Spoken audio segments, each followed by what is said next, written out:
Havana Syndrome. It's serious, it's widespread, and it poses real danger to American diplomats and intelligence officers around the world, and even right here at home. That's the warning today from the White House that it's reportedly sending out to U.S. personnel. McClatchy Newspaper's D.C. Bureau reports national security officials at the White House were recently issued a warning. Move away from the immediate area as soon as possible if you ever feel the acute onset of pressure, sound, or heat in the head. And over the past week, policy staff at the Pentagon have instructed to report any strange, sudden health symptoms without delay. Havana Syndrome is the mysterious, unexplained medical condition that's been striking U.S. government workers and spies all over the globe. The symptoms include hearing a loud, grinding noise, followed by headaches, vertigo, even brain damage. 2 weeks ago, we reported that U.S. diplomats who believed they suffered from Havana Syndrome vented their frustration to the Secretary of State, Tony Blinken. They complained that the Biden administration isn't taking their cases seriously enough. NBC News has reported U.S. officials suspect Russian operatives may be using some sort of microwave device, directed energy, or to spy on Americans. The Kremlin has denied any involvement. Frank Figliuzzi now, former FBI Assistant Director for Counterintelligence, now an NBC News national security analyst. Frank, you've been calling for more action on Havana Syndrome for months now. Are these moves by the White House enough?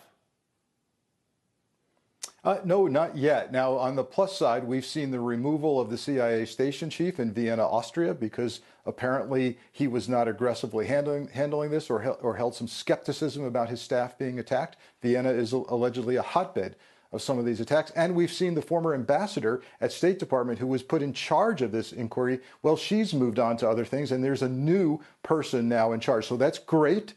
But I still don't see the kind of coordinated across-agency government-wide approach to this where there's a central medical review that's done no matter which agency you're from if you've been impacted. And look, these attacks have stepped up in their brazenness. We had an attack where CIA Director Burns was on his way to India. While on the ground in India, one of his own staff members experienced the symptoms. And then Vice President Kamala Harris had to delay her trip to Vietnam because at least 2 officials at the U.S. Embassy there had to be medevaced because of the experience of symptoms there. So whoever's doing this is sending a message. We can do this wherever we want, whenever we want, and you can't catch us. Well, Frank, U.S. officials seem to think it's the Russians. They seem to think it's some sort of directed energy attack, but there's nothing definitive, no real answers. It's been 5 years.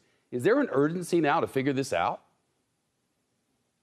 We're seeing evidence of an increased urgency. It's being taken seriously. We're seeing high-level U.S. government officials visit people in the hospital who are experiencing the symptoms and had to be hospitalized. That's all very positive. But the more this goes on, the more whoever's doing this is going to feel the kind of license to do it wherever they want. And shame on us and our intelligence community if we can't put the hands on whoever is doing this. Russia is a very likely culprit here. Why? We have a president in Vladimir Putin who has poisoned people at will in other nations, seems not to care about the repercussions of that, has the intelligence presence globally to put people on the ground wherever he needs to have this happen. But there are many other theories out there, including a theory that much of this is psychologically induced.